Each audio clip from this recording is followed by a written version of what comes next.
오늘 이 말씀에 보면 여기 향기 또 냄새 그런 말들이 나옵니다. 냄새가 좋게 날 때 우리는 뭐 향기라고 그러죠. 그렇죠? 그 냄새가 나쁘게 날 때 그리고 악취라고 이야기를 합니다. 악취라고.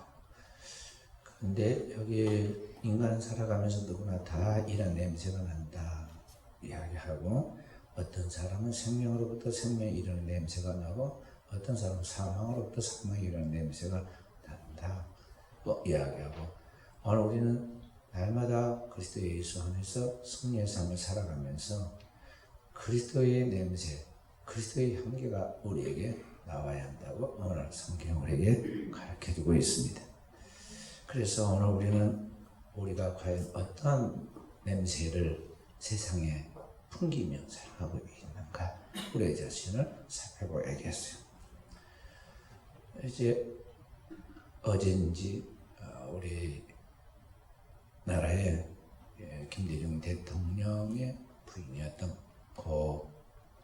이희호 여사, 서울 우리교단 서울 창축회 장로님이시기도 하죠. 이희호 여사가 하나님의 부르심을 받아서 천국으로 갔습니다. 두 분은 너무너무 차이가 많았죠. 한 사람은 지적이고 한 사람은 사실은 생활적인 게 강한 남자였고, 한 사람은 기독교, 정통 기독교인이었고 한 사람은 가톨릭교인. 끝까지 그렇게 살면서 조화를 이루어갔던, 그래서 한 역사 속에 많은 과정들이 개인의 이야기를 끝나지 않고 우리 민족의 이야기로 한 페이지를 장식한 것을 보게 됩니다. 김대중 대통령에 대해서는 역사가 평가하거니와 또 아직도 그분에 대한 평가가 내려지고 있는데, 어떤 사람은 그에 대해서 아직도 좋지 않는 평가를 내리는 사람도 있고, 또 좋게 정말 위대한 업적을 한 게 우리 민족의 선각자 같은 위치에 있는 분으로 평가하기도 하죠. 그런데 이 이유 여사가 이제 이 땅을 떠나가고 그에 대한 이야기 나오는 걸 보면요, 거기에 좋다 나쁘다 막 이렇게 나눠지지 않고 다 좋게 기억들 하고 있습니다. 그의 삶에, 그리스도인의 삶을 통해서 그분이 하나님 앞에서 신앙적 삶을 잘 걸어왔다면서 1922년생이니까 그분이 98세, 21년생인가요? 98세. 그러니까 아주 백년 가까운 세월을 사셨는데, 그 생애 가운데 모두가 다 좋게 여기고 그분에게서 좋은 그런 냄새를 그렇게 느끼게 되는 거죠. 그래서 한 사람도 나쁘다 말하지 않고, 그렇게 싸운 사람들 여야가 다 한 목소리로 그분의 삶을 칭송하잖아요. 우리의 살아오는 삶은 지나고 나면 사람에게 냄새가 나듯이 이 사람이 어떤 삶을 살았는가에 대한 그의 모든 것들이 흔적으로 더 나아가서 그의 영향으로, 그리고 그의 삶의 채취로 남게 된다는 것이죠. 그래서 오늘 우리는 나는 과연 내 생애를 이제 마치게 될 것인데, 시작과 함께 우리는 반드시 끝나는 사람이 누구나 다 있는데, 내 생애 뒤의 족적에 어떤 흔적과 어떤 냄새가 남을 것인가. 이 사람은 생명으로부터 생명이 이르는 냄새가, 저 사람은 사망으로부터 사망이 이르는 냄새가 반드시 난다고 하는데, 이 두 냄새 중에 어떤 냄새가 우리에게 날 것인가 우리는 생각할 수 있어야 하겠습니다. 1975년도에 출간되고 1981년도에 영화로까지 나온 소설이 있습니다. 난정이어서 올린 작은 공이라는 소설인데, 제 고등학교 때 그리고 대학교 다니다 군대 갔을 때 그때 영화에까지 나온 유명한 그런 소설인데요. 1970년대에 우리나라가 한참 도시 개발, 경제 개발 5개년 계획 이런 것들을 위해서 제 3차 경제 개발 5개년 계획까지 갔잖아요. 그런 결과 우리나라의 도시 개발이 막 이루어졌는데, 그때 소외된 빈곤층의 사람들의 삶의 현실을 잘 거기에 묘사해 두었어요.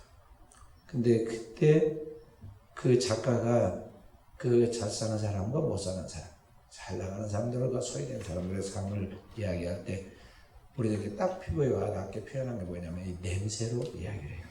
그래서 거기에 난장이 외모까지도 참 사람들한테 여러 가지로 떨어지는 이 난장이 김불이라는 사람, 김불이 씨 그 가족들이 삽니다. 그게 주인공이에요. 그분이 난장이가 쏘아올린 작은 공, 난소공이라는 걸 나중에 이제 줄여서 말하는데 어디에 사냐면 서울 삽니다. 그래도 서울에 살아요. 근데 사는 동네가 뭐냐면 서울시 낙원동, 낙원구 행복동. 낙원, 행복, 멋있는 말은 다 있는데 사실 거기가 어디냐면 서울에 가장 못 사는 사람들이 사는 판자촌입니다. 그리고 바로 그 판자촌 개울 하나만 딱 넘으면 반대는 완전히 개발되어 있는 잘 사는 사람들이 사는 주택가인데 개천 하나 사이에 이런 차이가 나타나는 그런 것이죠. 이 난장의 김씨 집의 아들인 영호는 두 동네를 어떻게 구분하냐면 냄새로 구분합니다. 주택가에서는 항상 고기 굽는 냄새를 합니다. 근데 판자촌에는 아무것도 없는데 그냥 판자로 집을 얼기설게 지어가지고 거기 살고 있으니까 그 풀밭에서 노는 아이들에게서 나는 풀냄새가 납니다. 그 어느 날 자기를 데리고 가지 않는 미운 오빠를 여동생이 엄마에게 고자질할 때 뭐라고 하냐면 오빠가 또 옆 동네 고기 냄새를 맡으러 갔대. 그렇게 하고 일러봤지. 그런데 그 판자촌에 드디어 재개발의 붐이 일어나게 되었고 이 판자촌도 아파트가 들어서게 됩니다. 그래서 이 동네 아파트를 이제 크게 짓게 되는데 이 난장의 김씨를 비롯한 거기 사는 주민들이 이제 자기들 사는 판자집을 다 뜯어내라고 거기에 철거 개골장이 날아옵니다. 그리고 너희들도 이제 크고 좋은 집에 살 수 있다 그러면서 이제 아파트 입주권을 줍니다. 근데 문제는 그 아파트 입주권 그냥 준 것이 아니라 돈을 줘야 얼만큼 내야 그 아파트 입주권을 받을 수가 있어요. 지금도 그렇게 하잖아요. 더 거기다 다시 짓게 되면은 그 더 돈을 내라고 그러잖아요. 근데 이 판자촌에 사는 이 가난한 사람들이 아무리 큰 아파트 좋은 아파트를 준다 하더라도 그거 더 돈을 내야 돼. 그 돈 내가 돈이 없어요. 그런 줄 알고 이제 그런 거 이제 따라다니면서 받아가지고 이게 돈 더블로 주고 또 팔아먹고는 거강꾼들이 있잖아요. 그 거강꾼들이 이제 여러분들 어차피 이 아파트 못 산다. 그러니까 돈 더 받아도 되니까 그 돈 받아가 여러분이 살기 좋은데 여러분이 살고 싶은 데 가서 살아라 하고 이제 거강꾼들이 이제 동네 사람들을 몰아놓고 이야기를 하죠. 그래서 결국에는 그 외지인들에게 자기들 아파트 입주권을 헐값에 팔아 넘기게 되죠. 그 앞에 모여있는, 거강꾼 앞에 모여있는 이 사람들을, 동네 사람들을 바라보면서 이 영호는 무슨 냄새를 맡느냐면 눈물 냄새를 맡아요. 그들이 막 안타까워가지고 그 눈물 냄새. 그리고 그렇게 팔린 입주권을 되찾겠다고 집을 나갔는데 거기에서 험한 꼴을 당하고 돌아온 그 여동생의 몸에서는 외지 남성의 정액 냄새를 맡게 되죠. 그래서 거기에서 이 세상에 살아가는 삶의 그 자리에서 나오는 그러한 냄새를 모티브로 해가지고 영화를 만들었어요. 소설을 쓰고 영화를 만든 거예요. 근데 최근에 우리나라가 칸 영화제에서 처음으로 이번에 황금종려상이라는 상을 받았잖아요. 제목이 뭐예요? 기생충.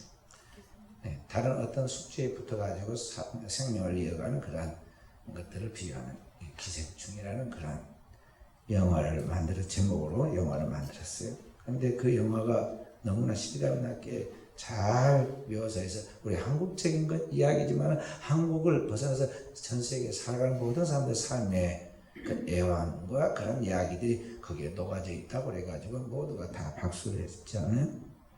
근데 거기도 똑같은 모티브를 사용합니다. 냄새를 가지고 똑같아요. 이름만 바꾸고 거기에 이제 나와 있는 그 주인공들 모습만 바꿔졌지, 거기 보면은 내용의 흐름 70년대이고 지금 이제 2019년 20년 이렇게 돼가는 이 시대만 좀 바꿔졌지 완전히 50년 전과 50년 후 이렇게 바꿔졌지 거의 비슷한 그런 이야기입니다. 거기 영화에서 주인공은 이제 누굽니까? 송가가 주인공이에요. 그 사람이 이제 가난한 김씨 가족의 가장이죠. 가장. 그 부잣집인 박 사장이라는 그 사람의 차를 운전해주는 기사로 들어갑니다. 그렇게 하고 이제 두 집이 이제 비교를 해가면서 계속 이렇게 나아가죠.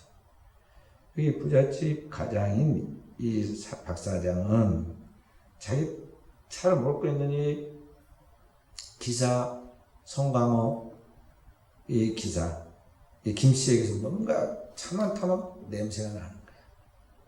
그래서 이게 무슨 냄새인가? 냄새가 난다. 잘 설명할 수 없지만 뭔가 이상한 냄새가 난다고 그러죠. 지하철로 타면 나는 그런 냄새 같은 게 난다. 그런데 이 박 사장의 아들도 똑같이 아까 이 난쟁이가 쌓아올린 작은 공이 나온 영호처럼 말이에요. 이 아들도 박 사장의 아들도 맨날 이 집 식구들만 왔다 가면 뭔 이상한 냄새가 난다. 코를 끙끙거리고 계속 불평을 합니다. 근데 그 냄새가 무슨 냄새냐면 반지하에서 사는 그 쾌쾌한 지하실 냄새였어요.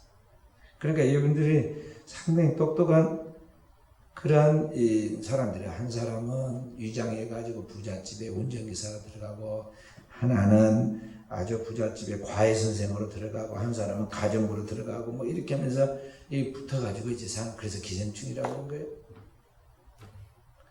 근데 이렇게 해서 살아가는데 아무리 탈색을 하고 변장을 해가지고 잘 꾸면서 나가지만 아무리 해도 이게 빠지지 않는 그 몸에 배어있는 뭔가의 냄새가 있는데 그 냄새만큼 어쩔 수 없었다는 거죠. 그러면서 그 영화도 그런 삶의 차이가 냄새를 구분하죠.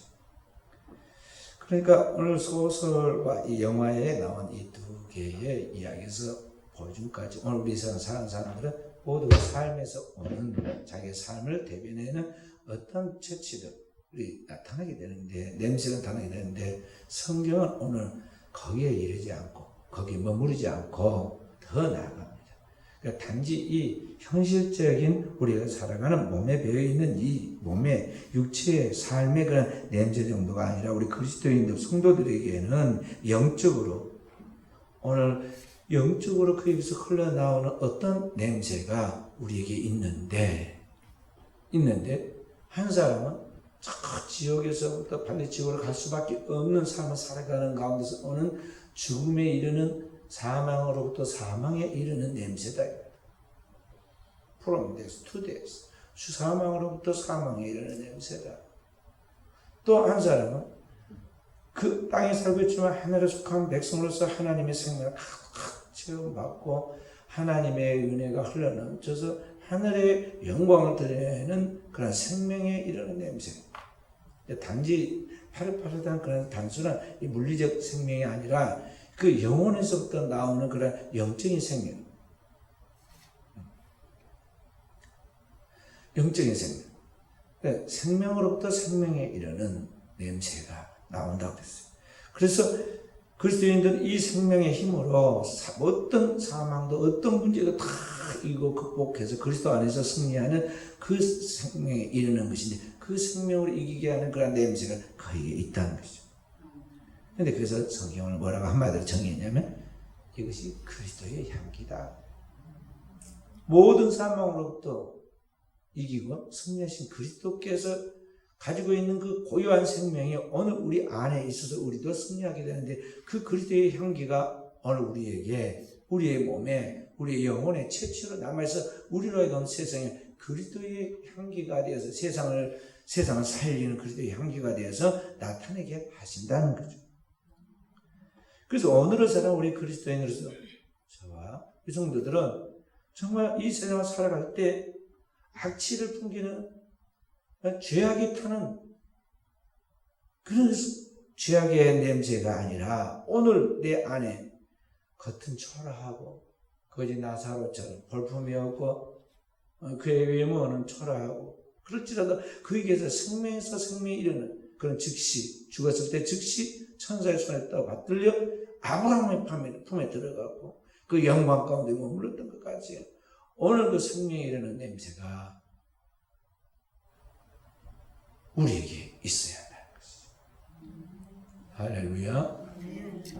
그래서 나는 어떤 냄새를 갖다가 살아가고 있을까? 우리는 정직하게 우리 자신을 생각해보고 우리의 삶의 자세에 대하여 성경을 우리가 교훈하는 때로는 책망하는 것들을 잘 우리가 구분해가면서 정상적 그리스도인으로서 그리스도의 향기를 드러낼 수 있도록 기도하고 삶의 자세를 하나님의 능력으로 고쳐나가면서 우리의 삶을 만들어 가야겠습니다. 오늘 우리가 이와 같이 그리스도의 향기가 드러나는 삶을 살아가도록 하기 위해서는 이게 하루아침이 되는 게 아닙니다. 우리가 보통 외출하려면 샤워하고 그리고 샤워 다 하고 그냥 끝나는 거예요. 여자들은 뭐예요? 거기다가 향수를 말이죠. 척척척 여기다 뿌려가지고 향긋한 냄새가 나게 하고 가죠. 그래서 변장을 하고 가는데요. 한 2-3시간 바쁘게 뛰고 다니다 보면 뭐가 나와요? 막 몸에서 땀이 나고 뭐가 나가지고 이제 이게 이상한 냄새가 난다. 향수도 아니고 악취도 아니고 이상한 냄새가 저게 뭔 냄새지? 곤란해져. 나이든 우리 노인들한테서 뭔 냄새는 노인 냄새가 난다고. 어쩔 수 없어요. 그러니까 몸에서 사람의 몸이 점점 죽어가니까 이 죽음에 이르는 그런 냄새가 우리 몸에서 나옵니다. 그래서 노인들 방에 가면은 냄새가 그렇게 자녀들이 하루에 한 2시간씩 창문을 촥 열어놓고 환기를 시켜주잖아요. 제가 아주 젊었을 때, 청년 같을 때 역전에서 목회하는데 그때 어떤 분 한 분 이야기 언젠가 이야기했는데 이분은 말이죠. 진짜 깨끗이 씻고 그렇게 향수를 뿌리고 그러면 좋겠는데 그게 아닌 것 같은데 말이죠. 샤워도 않고 그리고 뭐 깨끗이 않은 것 같은데 거기다가 말이죠. 막 머리에 쫙 기름을 바르고 그 다음에 뭘 막 몸에다가 향수를 부인 걸 뿌린 건지 본인이 뭐 가지고 있어서 뿌린 건지 모르지만 해가지고 있어요. 근데 그분에게 붙잡혔다 하면 이제 한 2시간은 보통으로 이야기를 들어줘야 하는데 술을 잡수시고 이제 난리가 났다 그러면 꼭 나를 부른단 말이에요. 부인 집사님이 해결을 못하니까 젊은 저한테다가 전화를 해가지고 이랬다고 그렇게 이야기하고 어디 가서 또 술을 먹고 주정으로 있으면 불러갖고 와 있는데 다른 사람 못 가니까 저보고 가서 불러갖고 가라고. 역전에 사람이 주위에 얼마나 많아요. 내가 그 뜻을 다 받아줘야 하고 화풀이 대상이 됐고 막 뭔 다른 이야기 하면서 막 화를 내고 욕을 하는 건데 지금 다른 사람들이 볼 때 나한테 욕을 하는지 안다고 뭘 잘못해가지고 저렇게 막을 받고 저러고 있는 거야. 제가 그걸 안고 말이죠. 달랬다, 막 힘을 썼다 그래요. 안고 그 집에다 딱 안방에까지 들어다 놓고 술이 깰 때까지 앉아서 이야기를 들어줘야 하고 또 어디 나가려고 그러면 못 나가게 하니까 그런 적이 있어요. 그분 제발 거기다 뭘 안 뿌리고 좀 뭘 안 했으면 좋겠는데 그런 적이 있어요. 그러니까 이게 하루아침에 우리가 탈색이 되는 게 아니고 하루아침에 우리의 몸에 진정한 이 처치가 나온 게 아니에요. 그 사람의 처치가 있어요. 그런데 그리스도인으로서 오늘 우리가 그리스도에게서 나오는 생명의 향기가 그리스도의 향기가 나오려면 이게 하루아침에 되느냐? 그게 아니다 이 말이죠. 한 번 은혜 받고 뭐 또 한 번 변화됐다고 해가지고 다 되느냐? 절대 그렇지 않아요. 일생을 통해서 우리가 점점 변하고 성화돼야 돼요. 믿지 마세요. 자기를 믿지 마세요. 자기 직분 받았음을 자랑하고 믿지 마세요. 그건 다 그냥 세상을 살아가면서 이름 달려있듯이 그냥 붙여져 있는 그나하나의 레터리지. 그게 그 사람을 진짜 만들어준 게 아니다. 내면에서부터 그 사람의 진정한 그리스도의 변화된 그런 생명의 변화가 있어야 하는데 이게 우리의 생애를 통해서 일생을 통해 이게 발전해 가야 한다는 거죠. 우리의 인생은 살아가면서 하루아침에 아이가 막 뻥튀기가 돼 탁 커지는 게 아니고 이 발전 주기가 있어요. 인생에서 전환하는 발전 주기가 있죠. 어린 유아기가 있고 아동기가 있고 청소년기가 있고 청년기가 있고 장년기가 있고 노년기가 있잖아요. 이 발달 과정이 있어요. 이 발달하는 과정 속에서 그때마다 꼭 필요한 그 발달의 성취 과업들이 있다고요. 그러니까 어린 아기한테는 아기에게 맞는 꼭 개발시켜주고 발전해 가야 할 그런 사랑 속에서 발전해 가야 할 그런 것들이 있거든요. 그게 없으면 나중에 커서도 문제가 생겨요. 그때 충분히 이 아동기에 필요한 아이에게 필요한 이 유아기에 필요한 또 청소년기에 필요한 그런 것들을 우리가 충분히 공급받아야 하고 무장을 해야 하거든. 그런데 영적으로도 그래야 한다는 거죠. 영적으로 우리는 유아기가 있고 아동기가 있고 청소년기가 있고 장년기가 있고 노년기가 있어요. 그리고 우리가 영적인 과정을 통해서도 우리는 생애의 이 주기와 똑같은 이런 과정을 거치면서 오늘 우리가 그리스도로 닮은 진정한 하나님의 형상을 이루도록 해야 한다는 것이죠. 자, 우리 이제 자라는 자녀들로부터 이제 생각하십시다. 제가 중고등부 학생들, 이 일부 예배 때 중고등부 학생들과 함께 어른들 같이 있고, 어른들이 와서 함께 예배 드리지만 중고등부 초점을 두고 설교를 합니다. 근데 뭘 때문에 그러냐면 이 중고등부 때는 가치관을 형성해가는 결정적인 때이다. 그러니까 이 아이들이 가치관을 기독교적인 성경의 가치관으로 정립시켜 주도록 하기 위해서 거기다가 제가 상당히 마음을 기울이고 그렇게 하는데요. 이 청소년기 때 가장 중요한 질문이고 더 나아가 청소년기에서만이 아니라 생애 주기에서 발전해 갈 때마다 꾸준히 우리가 생각해야 할 세 가지 질문과 답이 있어요. 그게 뭐냐면 이제 나라는 존재가 이 땅에서 하나님 창조의 이 지구 녹색별에서 살아갈 때 나는 누구인가에 대한 부분을 항상 생각해야 돼요. 나는 누구냐 하는 거죠. 사람들이 말하는 나, 내가 생각하는 나, 여러 가지 나가 있지만은 내가 도대체 누구냐 하는 거죠. 제가 집에 밥솥이 고장이 나가지고 자꾸 잘 안 된다고 해서 고치러 가야 하는데 시간이 없어서 한 일주일 있다가 어제 잠깐 차로 태워다 줬어요. 제가 이제 제 아내와 이렇게 가면서 태워다 주는데 지나가면서 이렇게 천천히 가는 골목이 있어 보니까 말이죠. 이제 학생들이 그때가 이제 통합에서 이제 뭐라 그래요? 하교에서 이제 집으로 가는가 봐요. 예쁘장한 우리 중학생 같은 여학생들이 말이죠.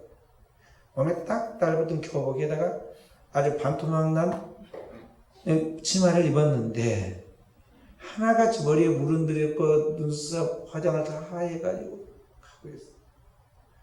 그래서 내가 근심이 돼가지고 슬픈 생각이 들었어요.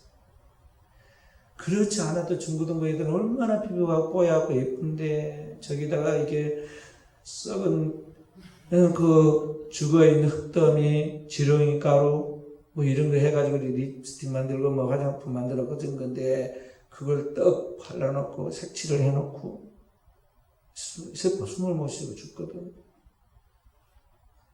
자기가는 지금 몸에 막 좋다고 그러는 거 몰라도 말이죠. 이게 아닌데. 그 다음에 몸에 옷이 조금 헐겁게 다 바람 들어오고 나가면서 몸이 딱 달라붙어 옷을 입으면 몸에도 안 좋고 불편한 겁니다. 그리고 어디로 그렇게 하고 있는지 빨리 집에 안 가고 말이죠. 근심을 했어요.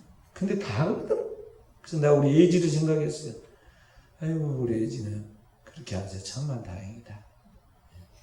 중학생인데 사춘기 때인데 제 집사람 이야기더라. 예지가 그런데 구례에서도 다 그러고 다닌다고 그러더라. 학교에 학생들. 우리나라가 지금 시대가 그렇게 되었어요. 지금 그런 거 지금 막 이렇게 할 때가 아니라 이때는 뭐냐면 이제 인생에 대해서, 학문에 대해서, 그 다음에 공동체의 학교에서의 이 친구와 우정과 이런 것들에 대해서, 사랑에 대해서 간접적 지식을 통해서 많은 지식을 습득하고 또 그런 것들을 생각하고 그런 것들을 통해서 뭘 해야 하냐면 자신에 대한 정체성을 찾아내야 하거든. 아이덴티티. 자신에 대한 정체성을 가져야 한다. 내가 누구냐? 근데 내가 그런 생각도 별로 없이 그냥 문제 풀어가지고 답 쓰고 몇 점 하지 않았지. 큰 일을 해서라도 보면 된다고 생각하고 이런 지금 삶을 살아가고 있다는 거예요. 저는 그런 질문을 아이나 어른이나 다 해야 한다는 거예요. 나는 누구냐?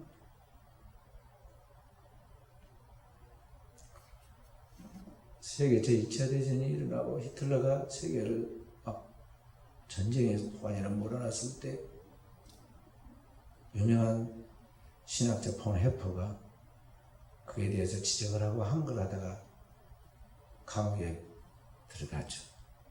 곧 죽게 되는데 그가 감옥에 쓴 시가 나는 누구인가? 그게 제목이에요. 나는 누구인가? 그러니까 그때도 그 질문을 해요. 나는 누구야? 세상 따라 말하는 나. 그리고 나를 내가 생각하는 나. 세상 사람들은 나를 보고 아주 당당하고 용기 있고 훌륭하다고 말합니다. 그러나 나는 속으로 떨고 막 여기에서 벗어나고 싶어하고 애통해하고 슬퍼하는 나. 그래서 이 나는 도대체 누구냐 하면서 막 질문해갑니다. 제목이 나는 누구인가요? 이런 부분을 우리가 아이나 어린이들이나 이걸 생각해야 한다고 해요. 두 번째로 오늘 나는 어떤 집단에 소속되어야 하는가 하는 거죠. 사람은 사회적 존재이고 사회적 동물이고 항상 공동체 속에 살아가게 되죠. 어떤 공동체 속에 살아가느냐에 따라 그의 삶이 결정이 돼요. 결정이 돼요. 우리가 잘 아는 명모 삼천지구에 나온 이야기잖아요. 그 아들 유명한 명자가 나중에 명자로 유명한 사람이 되잖아요. 공자를 이어받은 명자의 그런 사상도 나오잖아요. 근데 그러기 전에 아이가 이렇게 이제 공부를 하고 배우는데 시장통에 가니까 맨날 뭐 물건 사는 거 그거 보고는 그런 흉내를 내더라잖아요. 공동매직 하니까 곡하고 막 상에 메고 가는 노래를 부르면서 그걸 안 되겠다 그래가지고 다시 정리해가지고 서당 곁으로 그쪽에 갔더니 그때서야 정신을 차리고 이제 공부한다고 막 하더라잖아요. 그래서 사람은 어디에 소속되느냐가 굉장히 중요한 어떤 집단에 소속되느냐 이 소속감에 대한 문제. 소속감. 내가 누군가를 알았으면 이제 내가 누구와 함께 살아야 하는가에 대한 자신의 소속감을 분명히 한다는 거죠. 그래서 그리스도인은 땅에 살고 있지만 하늘에 속한 나의 본향은 하늘이고 내가 살고 있는 하나님의 나라의 시민권으로서 내가 어떤 존재인가에 대하여 분명한 삶에 대한 자신의 그러한 공동체를 확인하고 오도록 살아야 한다는 것이죠.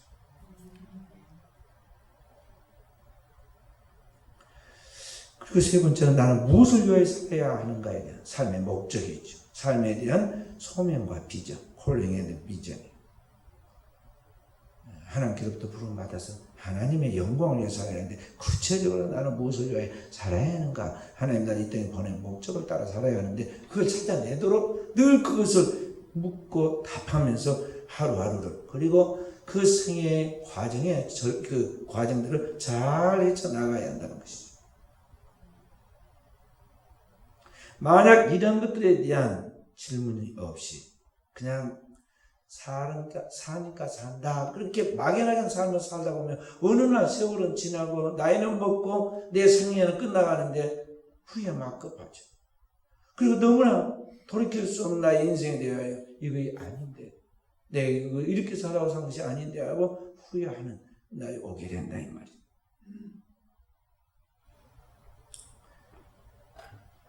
그래서 오늘을 살아가는 그리스도인의 여러분과 저는 늘 이 문제를 질문하면서 영적으로 성장해 가야겠어요. 오늘 우리 그리스도인들 아까 말씀하는 그 삶의 자리, 그 공동체, 어떤 집단에 속해야 하는가에 대하여 본질적으로 우리 그리스도 세상과 다른 구별된 삶을 살아가는 공동체가 있는데, 크게는 하나님의 집인 하나님의 가정이 교회이고, 또 하나는 그 교회의 지체인 작은 교회인 가정이에요. 그러니까 이 교회와 가정에서 오늘 우리가 하나님 앞에서 이 세 가지 질문을 늘 해가면서 분명한 신앙의 철학이 있어야 하고, 그런 신앙의 철학을 가지고 이 자녀들을 양육하고 나아가고, 교회에서 다음 세대들을 교육하고 나가야 한다는 것입니다.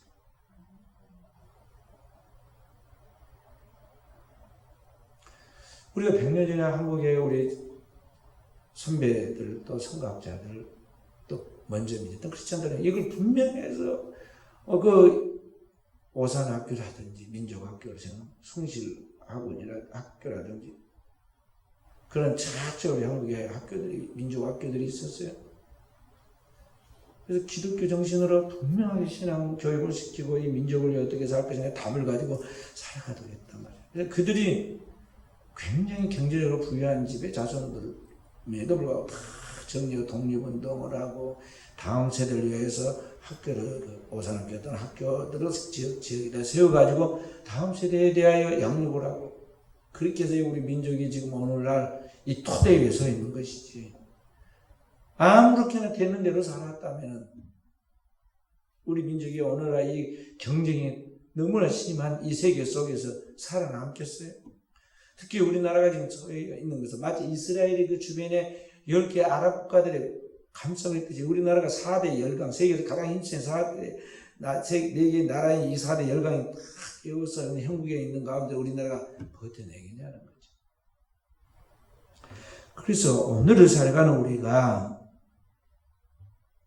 주님의 진정한 형상으로 우리 자신을 성장시키면서 내게서 주님이 찾으시는 그리스도의 그 동일한 향기가 뿜어져 나오도록 오늘 우리가 힘써야겠습니다. 그리스도의 향기가 나오도록. 그러기 위해서는 오늘 우리가 그동안의 신앙생활에 오면서 몸에 배어있는 율법적인 의무로 막연하게 집사니까 또는 권사니까 목사니까 그런 의무감을, 또 목사의 자녀이니까 권사의 자녀이니까 해야 한다는 그런 막연한 끌려가는 의무적 신앙이 아니라 하나님의 복음의 진리를 확실하게 내 안에 받아들이고 그걸 소화시켜서 오늘 하나님의 구속의 은혜 안에서, 하나님의 그 진리의 은혜 안에서, 그 사랑 안에서, 그 하나님 주시는 성령의 능력 안에서 오늘 우리가 날마다 자라가도록 힘써야, 그래야 오늘 우리가 이와 같은 그리스도의 향기가 세상을 향하여 나타날 수 있다는 것이죠. 향기뿐만 아니라 그리스도의 빛을 비추고 그리스도의 열매를 세상에 나타내는 것. 오늘을 살아가는 우리의 자녀들 가만히 봐봐요. 얼마나 험악한 세상을 지금 살아가나요? 겉으로는 재밌어 보이죠. 그러나 삶의 현실, 진실로 들어가 보면 옛날에 또 그러고 지금도 그렇고 끊임없이 가출이 있습니다. 삶이 너무 힘들어가지고 이 고통스러운 데서 벗어나겠다고 집을 탁 박차고 나와서 가출해서 막 서울로 가고 어디로 가고 더 대도시 가죠. 가면 장밋빛 탁 환상이 펼쳐질 거로 생각하지만 3일이 못 가서 그는 어떤 올무에 걸리더니 걸려가지고 말이죠. 그 생애가 처음부터 꽃이 꺾여서 팍 구겨지듯이 완전히 망가진다고요. 그런 무서운 세상이란 걸 순식간에 이제 뒤바뀐 자기 운명을 바라면서 한탄하게 되고요. 조그만 청소년들이 막 그 혼란함을 감당하지 못해가지고 담배를 피우고 말이죠. 또 그런 것들을 이기지 못해가지고 어른들이 그렇게 하더라고 자기도 또 가서 말이죠. 술을 사갖고 술을 먹고 그러잖아요. 오늘 우리 자녀들이 살고 있는 이 세상에 수많은 이 어둠, 미혹의 정체들이 있고 그 죄의 결과로 우리에게 다가오는 고통들이 있는데 그런 것들에 대하여 이 다음 세대의 자녀들이 거기에 빠져들지 않도록 교회와 가정이 바로 이 하나님의 은혜의 복음 안에서 살아가지고 무정시켜서 그 하나님 안에 머무르는 삶의 행복, 하나님 안에서 사는 삶의 축복들을 잘 체험해서 다음 세대의 주인공들이 이 자녀들이 그 안에서 자신의 운명을 굳게 지키고 이 세상을 변혁시키고 변화시키는 주역들이 되도록 오늘 우리가 디딤돌 버팀목이 되도록 해야 한다는 것이죠. 그것이 주께서 우리가 말씀하신 내 말을 듣고 내 음성을 듣고 그 말씀을 지키는 자는 반석 위에 집을 진 지혜로운 사람이다. 말 바로 그런 이야기인 것이죠.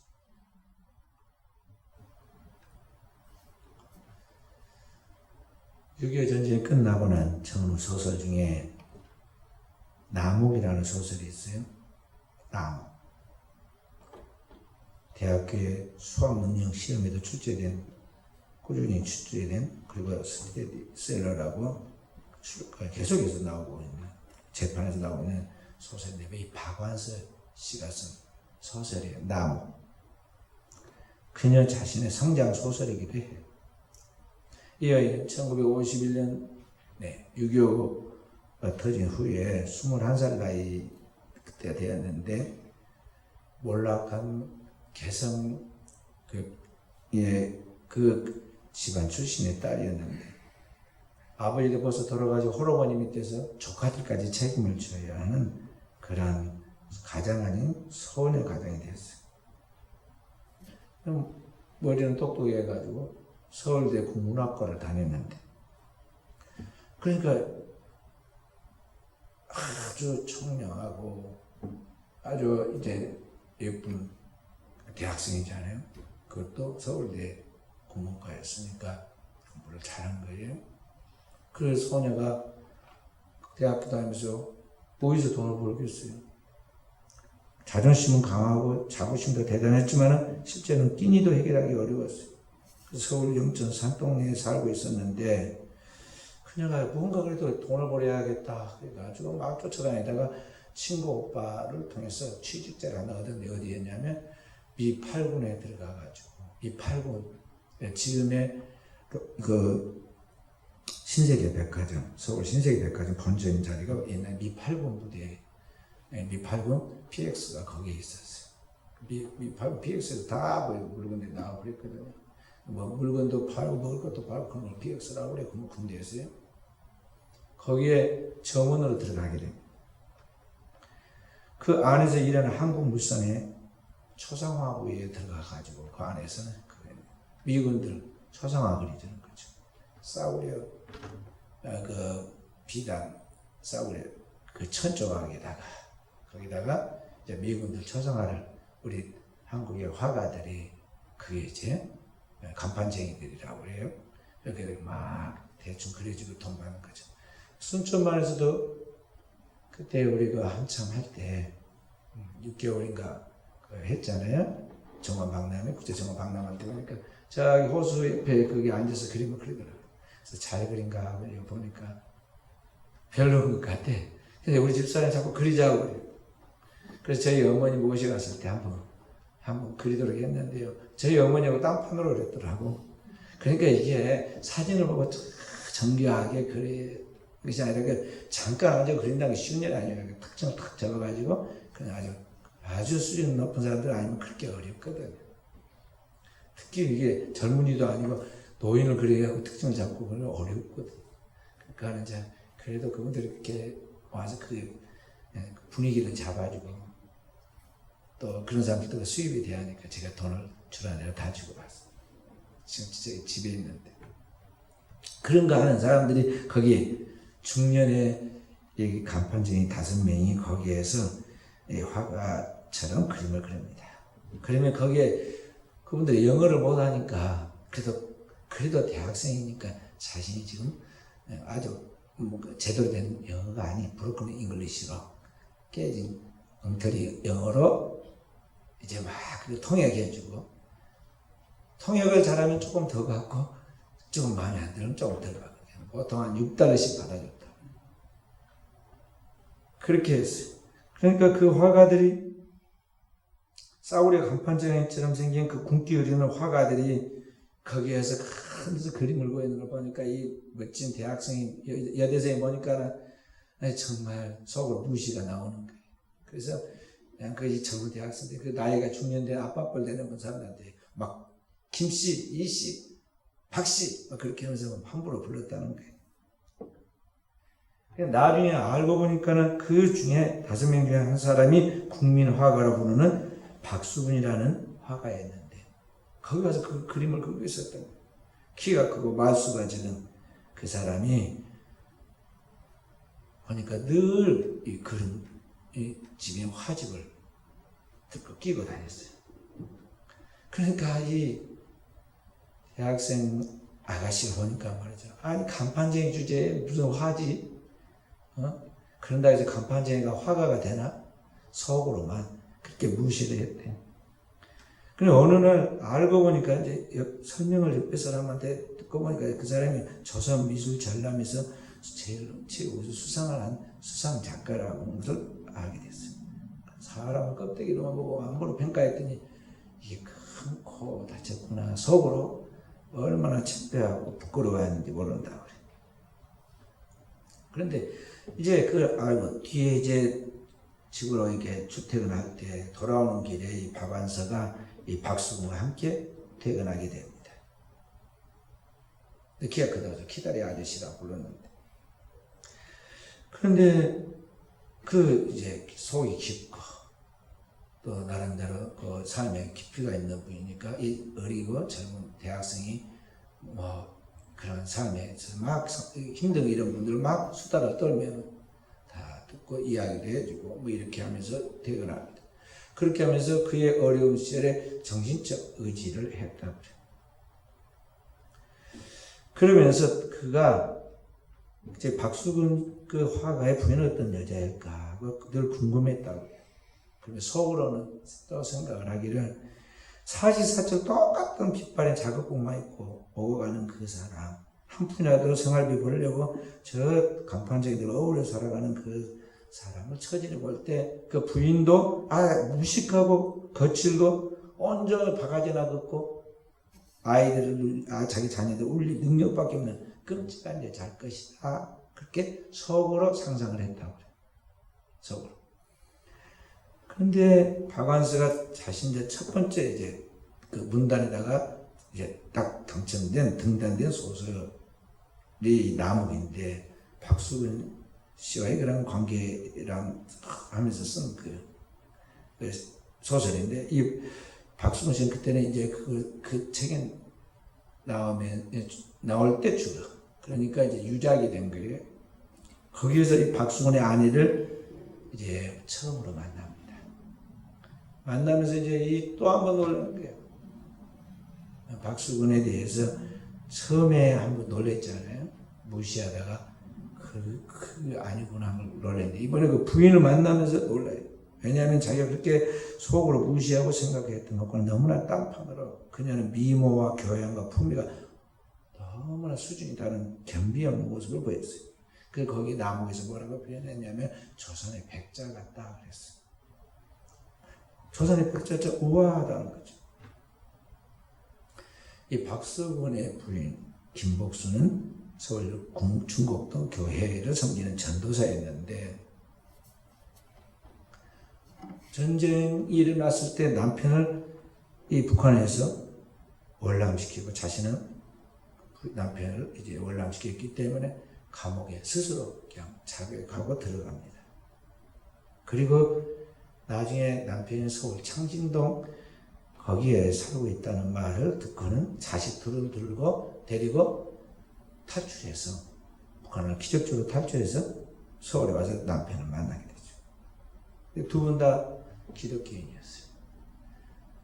그 전도사였던 그 부인 김복순 전도사가 남편을 전도해서 예수를 같이 믿었는데 얼마나 신실하게 하나님을 잘 믿어서 주변 사람들이 그 두 사람의 삶이 향기와 같고 그 사람 사람들의 모습들이 예수와 같다고 했어요. 그래서 박수근의 모든 그림은 여러분 학생들도 많이 봤고 어른들 중에 우리 젊은 사람도 많이 봤겠지만 박수근의 그림도 전부 가정의 모티브예요. 소박한 그런 가정 이야기, 머리에 수건 쓰고 그리고 이렇게 뭐 일하는 그런 부인들 모습, 시장에 있는 모습 이런 걸 그려놨다. 그러니까 겉으로 보기에 굶기가 흐르고 겉으로 보기에 무식하게 보이고 겉으로 보기에 좀 볼품이 없어 보이고 그런 것과 상관없이 그 안에 무엇이 들었느냐, 그리고 그 어떤 삶을 살았느냐, 그리고 그런 것을 통해서 그의 삶의 뒤에 흔적들이 어떤 흔적들이 나타나는가에 대하여 세상 사람들이 느끼고 평가하는 것들이 나왔는데, 그 두 사람의 삶에서 나오는 냄새가 그리스도의 향기였고, 그들의 예수라는 그런 삶의 표현으로 정말 그들의 삶은 예술이었다. 예술, 아트, 예술이었다는 말이죠. 그러므로 오늘을 우리가 살아가면서 세상 사람들이 사는 삶의 모든 모습처럼 우리는 더 많은 것을 소유하고 좀 더 높은 자리에 올라가서 다른 사람들을 지배하고 다른 사람들이 부러워할 수 있는 그런 모든 것들을 갖추어 가지고 살아가면 그것이 내 인생의 행복이 되고 나의 삶의 아름다운 흔적이 될 거라 생각하지만 전혀 그렇지 않다는 걸 알아야 돼요. 도리어 그러한 것들은 우리를 죄의 유혹으로 끌고 가게 되고 죄 가운데서 빠져서 결국에는 멸망하게 되는데, 여기 사망에서 사망에 이르는 냄새가 우리에게 나온다는 걸 알아야 돼요. 그것을 부러워하고 있어요. 우리가. 사람들이 그걸 부러워하고 있다. 그것이 우리 인생의 행복의 전부인까지 거기에 목적을 걸고 거기에 전심전력하면서 표를 향하여 일생 살다가 어느 날 허망해진다니까요. 그래서 오늘 우리가 내 생명을 지키고 이 세상의 수많은 유혹과 이 세상의 수많은 그러한 삶의 모습 속에서도 주님이 우리에게 말씀하신 생명에 이르는 그리스도의 향기, 모든 사망을 이기고 생명에 이르는 그리스도의 그 향기를 드러낼 수 있도록 하기 위해서 오늘 우리는 본질로 돌아가야 돼요. 날마다 본질로 돌아가야 돼요. 그게 뭐냐면 그리스도와의 대면을 통해서, 복음의 말씀을 통하여 그리스도의 대면을 통해서 내가 주님의 나를 위하여 세상을 위하여 흘린 그분의 피에 확실하게 정결케 되고 거듭나고 그리스도의 복음의 말씀을 통하여 정결케 된 표가 하나님의 성령으로 말미암아 내 영혼에서부터 나를 정화시키고 내게 새로운 변화를 주고 내 삶에 새로운 생명을 주고, 그렇게 해서 내 영혼과 육신이 정결케 되어지는 그리스도의 새로운 피조물로 되어지는 삶을 목표하고 매일매일 주님과 동행하는 삶을 추구해야 한다는 것입니다. 그래서 주님이 말씀은 예수 생명으로 부활한 하나님의 사람이, 물과 성령으로 거듭난 하나님의 사람이 삶을 살아가는 사람의 삶이다. 그것이 주님께서 우리에게 말씀한 성령을 쫓아 사는 삶이에요. 인간의 힘으로는, 지식으로는, 인간의 노력으로는, 종교적인 수양과 그런 인간의 도덕과 윤리로는 결코 이런 고상하고 거룩한 영적인 향기가 나올 수 없어요. 이것은 본질적인 영혼의 거듭남과 영혼의 새로워진 피조물로서 주님의 새 창조가 되지 않고는 근본적인 존재의 변화가 땅의 사람과 하늘의 사람으로 이루어지는, 물과 성령을 거두면서 하늘에 속한 사람으로 확실하게 되지 않고는 이런 그리스도의 생명이, 그리스도의 향기가, 그리스도의 빛이, 그리스도의 열매가 나타나지 않는다는 거죠. 그렇게 되어지도록 해서 우리는 늘 성령 안에서 성령으로 사는 사람이 되어야 한다는 거죠. 그래서 한마디로 성령에 이끌리는 삶, 성령에 이끌려서 성령에 지배받는 삶을 살아가는 것이다 하는 것입니다. 갈라디아 5장 16절부터 26절까지 그랬어요. 성령을 쫓아 행하라. 그래야 육체의 욕심을 이루지 아니하리라. 우리 안에 두 가지 소욕이 있는데 육체의 소욕과 성령의 소욕이라는 거죠. 육체의 소욕을 죽이고 성령을 쫓아서 성령의 열매 맺는 삶을 살아가도록 하기 위해서 어떻게 하냐. 우리의 정과 욕심을 십자가에 딱 놓고 옛사람은 죽고 오늘 우리 안에 그리스도의 새 사람으로서 주님이 그 믿는 자에게 새롭게 주신 새 생명인 그 삶을 오늘 우리가 살아가도록 우리는 늘 성령을 의지하고 성령의 충만함을 사모하며 기도하고 그 성령이 순간순간 우리에게 가르치십니다. 교훈하십니다. 그리고 그 말씀을 생각나게 하십니다. 그 말씀대로 살아갈 수 있도록 권능을 주세요. 그리고 그 성령 안에서 살아가는 하나님의 백성으로서의 승리의 삶을 주시고 그러한 삶을 살아가면서 우리 몸의 체질과 인격의 변화가 일어나는데 성령의 성품이 신성한 성품이 나타난다는 거죠. 그것이 열매가 나타나요. 빛의 열매가 나타나요. 사랑과 희락과 화평과 오래 참과 자비와 양성과 충성과 온유와 절제. 이런 여러 가지 열매가 나요. 신령한 영적인 열매예요. 이런 것이 나타나면서 우리에게서 막 빛이 비치고 우리 안에서 생명의 냄새가 나오고 우리에게서 모든 세상을 살리는 그런 영향력이 파생되어 나오는 것이죠. 이것이 오늘을 사는 그리스도인이 우리에게 필요한 것입니다. 오늘 또 우리 사랑하는 순천을 있게 귀한 성도들, 저와 우리 성도들이 주님 안에 온전히 거하고 주님 안에서 그 진리 안에서 그 진리가 주는 그 믿음 안에서 그 믿는 자에게 부어주시는 성령의 충만한 은사 안에서 이와 같은 주님의 성령의 아름다운 생명의 향기가 그리고의 향기가 그리고 그 열매가 그런 빛이 그런 능력이 나타나서 세상을 살리는 주인공들이 주님의 진정한 제자가 되어지기를 주의 이름으로 축원드립니다.